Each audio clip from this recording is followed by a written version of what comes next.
Hi, my name is Brittany Hamlet Concepcion, and I am the Virtual Content Specialist for Multilingual Learners and English Language Learners for Science in grades K through 5.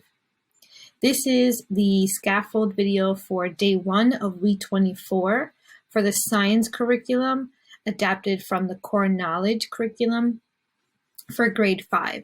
It's very important to note that the scaffold and resources I use in this video can easily be used for grade 4 and grade 3. Contents of this video include some scaffolds for multilingual learners, as well as some additional resources you may consider using during your small group instruction in science this week. This is what the independent work looks like as seen in the lesson slides that have already been provided for you. As you can see, the wording is very busy for students. It can be very overwhelming. There are some nice text features like subheadings, as well as photos and some captions to help students understand this work, but it's still very wordy and can be overwhelming. And again, continue through the slides.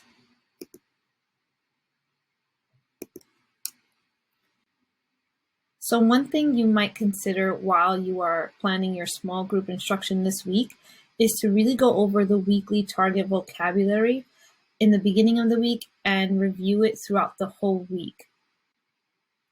This may help your students while they're reading to comprehend the text, as well as use the same vocabulary when they are discussing the text with other students and when they are doing their writing activities. This can show what they're learning.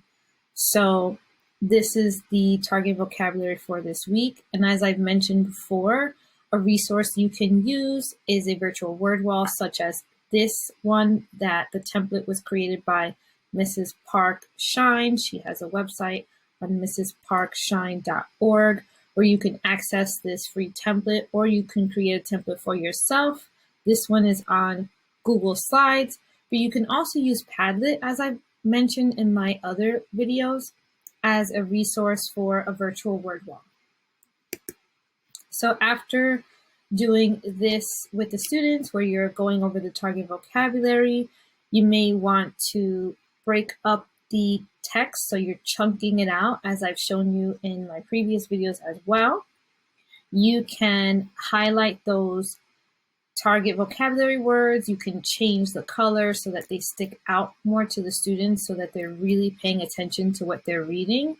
And as you can see, for each part of the text that I chunked, I also added a question that can help them to answer what they just read. This will help them to think about what they're reading as they're reading, rather than just reading for fluency. We want them to read for fluency, but also we want them to read for understanding, because reading is thinking. And here I also did the same, where I highlighted those words, I changed the color, I made them bolded, I underlined some important words that are not part of the target vocabulary.